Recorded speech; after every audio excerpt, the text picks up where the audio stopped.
नमस्कार, स्वागत है आपका हमारे चैनल में। मैं रानी गुप्ता आपके साथ और बड़ी खबर सामने आ रही है। आपको बता दें, शिवसेना सांसद संजय राउत अब ईडी की गिरफ्तारी में है। इसी के साथ ही आपको बता दें कि संजय राउत के घर से करीब 11.5 लाख रुपए कैश भी ईडी ने बरामद किए हैं। इसी के साथ ही आपको बता दें कि जहां कल देखा गया था कि सुबह से ही ईडी की 3 टीमें जो है वो संजय राउत के आवास पर पहुंची थी, लगातार उनसे पूछताछ की गई। इसके बाद ईडी उन्हें हिरासत में ले ली, जिसके बाद उनसे वहां पर भी ईडी दफ्तर में भी पूछताछ की गई और उसके बाद आधी रात को संजय राउत को गिरफ्तार कर लिया गया। आपको बता दें, इसके बाद तमाम तरीके की जो प्रतिक्रियाएं हैं, राजनीति है और भी ज्यादा बढ़ गई है इसको लेकर के।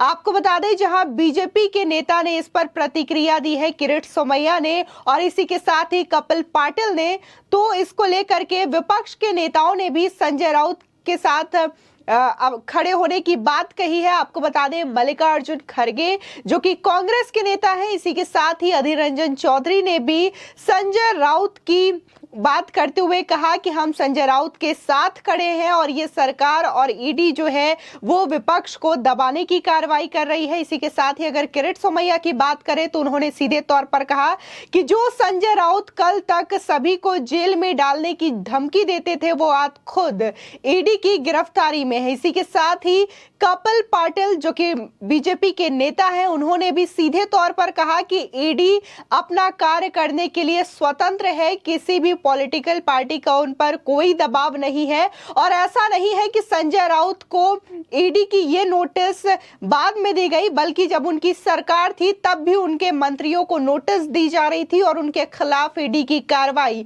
ऐसी ही लगातार चल रही थी। तो ये कहना कि ये पॉलिटिकल प्रतिशोध के कारण हुआ है, तो ये पूरी तरीके से गलत है। इसी के साथ ही आपको बता दें कि संजय राउत के भाई का जो रिएक्शन है वो भी सामने आया है। इस 11.5 लाख का जो कैश बरामद किया गया है उसको लेकर के, दरअसल सुनील राउत उन्होंने कहा है कि ये जो पैसे मिले हैं उसको अयोध्या टूर के लिए रखा गया था और उस बंडल में ये लिखा भी हुआ है कि ये पैसे अयोध्या टूर के लिए रखे गए थे और इनका पात्रा चौल मामला घोटाले से कोई लेना देना नहीं है। आपको बता दें कि बड़ी ही हैरानी की बात है कि आज विपक्ष संजय राउत का साथ देता हुआ दिखाई दे रहा है। मल्लिकार्जुन खड़गे और अधीर रंजन चौधरी से लेकर के तमाम ऐसे विपक्ष के नेता हैं जो ये कह रहे हैं कि आज जो ईडी की कार्रवाई संजय राउत के खिलाफ हुई है और जो संजय राउत की गिरफ्तारी हुई है उसकी वजह से विपक्ष को दबाने की कोशिश की जा रही है।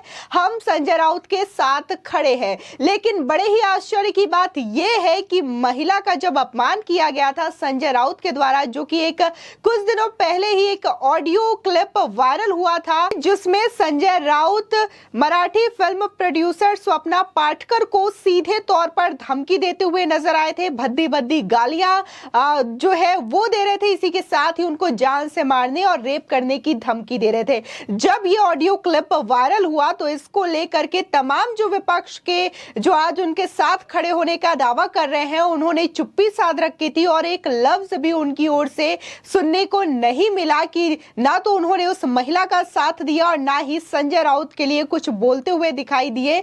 लेकिन इस बारे में एफआईआर भी दर्ज हो चुकी है। इसके बावजूद विपक्ष का कोई भी नेता संजय राउत के साथ नजर नहीं आ रहा है। लेकिन जब ईडी की कार्रवाई हो रही है तो इसको लेकर के लगातार विपक्ष जो है वो केंद्र पर और ईडी पर निशाना साधते हुए नजर आ रहा है। देखने को मिल रहा है कि चाहे फिर बात कांग्रेस की जाए, जब कांग्रेस के जो नेता हैं राहुल गांधी और सोनिया गांधी, उनसे भी जब ईडी पूछताछ के लिए बुलाती है तो ये लोग जो है सड़कों पर उतर आते हैं। संजय राउत के द्वारा भी यही देखने को मिला कि जब ईडी उनके आवास पर पहुंची और उन्हें हिरासत में लेकर जा रही थी, तब भी बड़ी मात्रा में जो लोग थे, जो समर्थक थे, वो सड़कों पर उतर आए हैं। तो कहीं ना कहीं जिस तरीके से बीजेपी आज ये कह रही है कि ईडी और सीबीआई पूरी तरीके से स्वतंत्र है अपनी जांच को लेकर के, किसी भी पॉलिटिकल पार्टी का उन पर दबाव नहीं है, लेकिन यह विपक्ष का फैशन हो गया है कि आजकल जो जांच एजेंसियां अपना जांच कर रही हो उन पर इस तरीके से प्रदर्शन करके उनकी जांच पर बाधा लगाना। आपको बता दें, ईडी ने रविवार देर रात शिवसेना नेता संजय राउत को गिरफ्तार कर लिया। इस बीच देर शाम ईडी के सूत्रों ने यह दावा किया है कि राउत के आवास से करीब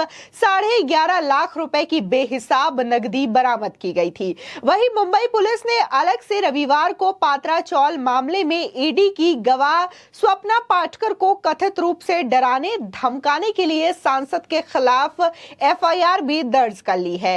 एफआईआर राउत और पाटकर के बीच कथित बातचीत की ऑडियो रिकॉर्डिंग पर आधारित है। आपको बता दें कि मुंबई पुलिस के एक अधिकारी ने कहा कि वकोला पुलिस स्टेशन में भारतीय दंड संहिता यानी कि आईपीसी की धारा 504, 509 के तहत ये एफआईआर दर्ज की गई है। इसी के साथ ही पाटकर ने संजय राउत पर उन्हें डराने धमकाने का प्रयास करने का आरोप लगाया है। इसी के साथ ही संजय राउत की गिरफ्तारी के बाद कांग्रेस नेता अधीर रंजन चौधरी ने ट्वीट कर कहा कि संजय राउत ने एक ही अपराध किया है और वो है बीजेपी के डराने धमकाने की राजनीति के आगे वो झुके नहीं, वो दृढ़ विश्वासी और साहसी व्यक्ति है।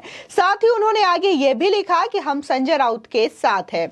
आपको बता दें इसी के साथ ही संजय राउत की गिरफ्तारी को लेकर के कांग्रेस नेता मल्लिकार्जुन खड़गे ने कहा कि ये सरकार विपक्ष को दबाना चाहती है। अगर कोई प्रॉपर्टी का मामला है तो उसके लिए कानून है और इसके तहत एक्शन लीजिए, ना कि उनके घर जाकर 6 घंटे पूछताछ करना। ये सब उत्पीड़न है और विपक्ष को खत्म करनी चाहिए और विपक्ष को खत्म करने की ये बातें चल रही है। इसी के साथ ही आपको बता दें बीजेपी नेता किरीट सोमैया ने कहा कि संजय राउत ने कई लोगों को जेल भेजने की धमकी दी थी और आज उन्हें ईडी द्वारा जेल भेज दिया गया है।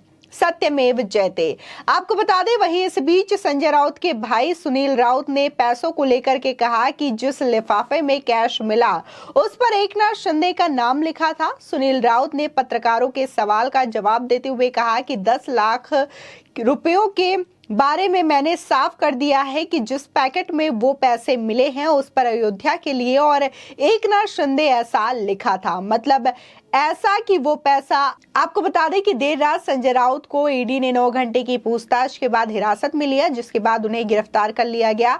आज सुबह उन्हें अदालत में पेश भी किया जाएगा। इसके लिए उनका मेडिकल जांच भी कराया जा रहा है। इसी के साथ ही आपको बता दें कि उनके आवास पर ईडी सुबह ही तलाशी लेने गई थी। आपको बता दें कि पात्रा चौल मामले में ईडी लगातार इस केस की जांच कर रही है और इस संबंध में उन्होंने ईडी द्वारा संजय राउत को 2 बार समन भी जारी किया गया था, जिसके बाद वो ईडी दफ्तर नहीं पहुंचे थे और उनकी कार्रवाई पर रोक लग गई थी। जिसके बाद ईडी खुद 31 जुलाई को उनके घर पर पहुंची और वहां पर उनसे लगातार पूछताछ की गई। इसके बाद उन्हें हिरासत में ले लिया। इसी के साथ ही बताए जा रहे हैं कि उनके घर से कुछ डॉक्यूमेंट्स भी बरामद हुए हैं इस चौल के केस को लेकर। आपकी इस खबर पर क्या राय है हमारे कमेंट सेक्शन में जरूर बताएं। आगे की और भी अपडेट के लिए चैनल को सब्सक्राइब करना ना भूलें।